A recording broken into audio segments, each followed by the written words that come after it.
Паркирањето возила на пристапните рампи и на косините на тротоарите што се изработени за нив ги натера инвалидните и лицата со физичка попреченост од кочани да се организираат и да побараат од надлежните институции поригорозни мерки против несовесните возачи.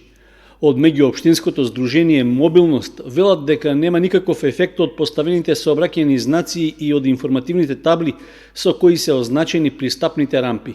Затоа членовите се подготвени наскоро да излезат и на јавен протест. Велат дека секојдневна појава е паркирањето возила на пристапните рампи што не ги користат само тие, туку и мајки со бебешки колички, повозрастни лица и тешко болни. Состојбата е иста низ целиот град, а најсериозна е во околината на трговскиот центар. Од несовесни шофери го има веќе на неколку месеци, значи нашите спустови не са да речеме заштитени на никој начин. Тебе тука сега пред Лео, некна имаше пред Стопанска банка, двата спуста беа зафанани, сега пред вие да дојдете имаше тука пред фондот на спуста за инвалиди паркирано кола.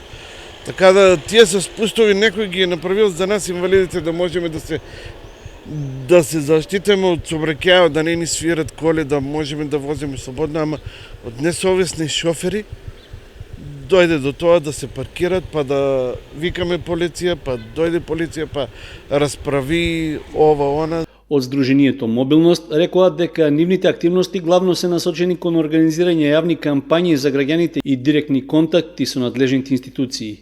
И покрај контролите од нивна страна, досега нема видливо подобрување на состојбата со блокираните пристапни рампи, така што нивните членови се принудени и сами да преземаат активности. Може да речеме со ступчиња да бидат одбележени, може да биде со синџири ступчиња и синџири да бидат поставени за да не доваѓат на кај спусто. Знакот што ако сака камерата да го фане тај знак, јас го имам ставено лично тај знак, ради викам ајде да одбележам дека ово е влез за инвалидни лица, ама шо ти знакот стоја кога е иста приказка. Во меѓувреме во Здруженијето Мобилност Кочани почната е реализацијата на едногодишен проект токму за подигање на јавната свест на возачите за почитување на правата на лицата со потешкоти во движењето. Подршка за тоа е добиена и од партнерска организација од Велика Британија.